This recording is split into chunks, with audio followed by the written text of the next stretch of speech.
इस वृत्ति को संशय कहते हैं, नहीं? और इसका लक्षण होता है अविवेक, अज्ञान। अज्ञान के द्वारा संशय होता है और संशय का परिणाम अच्छा नहीं होता है।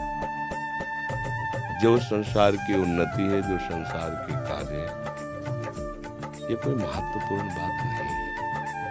100 खरब रुपया कमा लिए, पूरा विश्व तुम्हें जान रहा है, लेकिन तुमने जिसको जानने के लिए तुम्हारा जन्म हुआ है उसको नहीं जाना। तो मरने के बाद तुम्हारे हाथ क्या लगेगा? भाई, एक शरीर की सीमा है इसके रहने की, 60 वर्ष, 70 वर्ष, 80 वर्ष, 100 वर्ष, 1000 2000 तो है नहीं। इसके बाद आपके पास रहेगा क्या?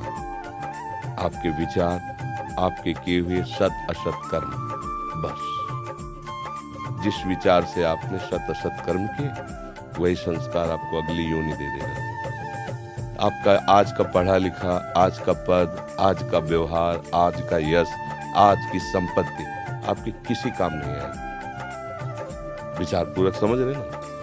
तो हमको थोड़ा विचार करना चाहिए कि जीवन का लाभ क्या है।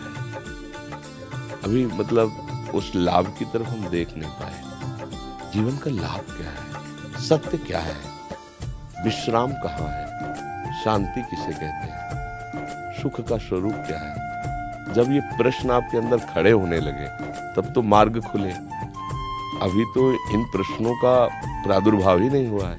जिसे मुमुक्षुता कहते हैं, वहां तक पहुंचने के लिए मुमुक्षुता अनिवार्य है। मैं जानना चाहता हूं ये सब है क्या? कब तक? एक सामने केवल मानी संख्या मृत्यु, सब आपको शून्य नजर आएगा, सब शून्य। अभी आपकी मृत्यु हो जाए, क्या पता? 100 वर्ष बाद हो, क्या पता? उसके बाद क्या होगा?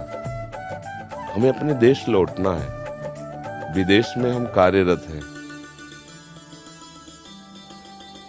लेकिन सरकारी आदमी होकर के हम अपने देश के हैं, अपने सरकार के हैं। तो आपको जितनी सुविधाएं मिली उनका भोग कीजिए।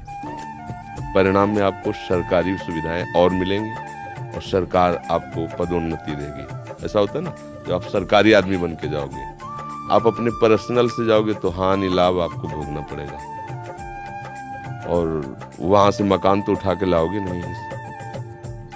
ऐसे ही कुछ थोड़ा सा भावना बनाइए कि हम श्री भगवान के हैं, श्री कृष्ण के हैं। पूरा विश्व श्री कृष्ण का है। मुझे श्री कृष्ण की सेवा मिली है।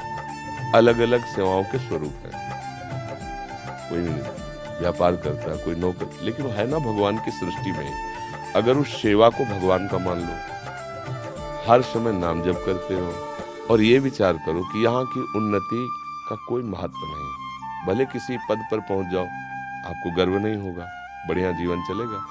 यहाँ की संपत्ति का कोई महत्व नहीं है। संपत्ति सांसारिक भोग सामग्री देती है।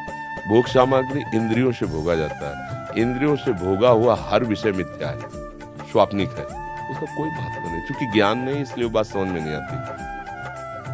अब हमारा जीवन सही मार्ग पे आ जाएगा, कोई संशय नहीं रहेगा।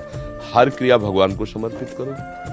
पूरी सृष्टि श्री भगवान की है और मैं उनका एक सेवक हूँ। मुझे ये सेवा दी गई है। ईमानदारी से उस सेवा को भगवान की सेवा मान के करो और नाम जप करो। कुछ समय बाद आप, अगर जो हम कह रहे हैं इसे धारण करना, कुछ समय आप बाद देखना आपके अंदर संशय खत्म हो जाएगा।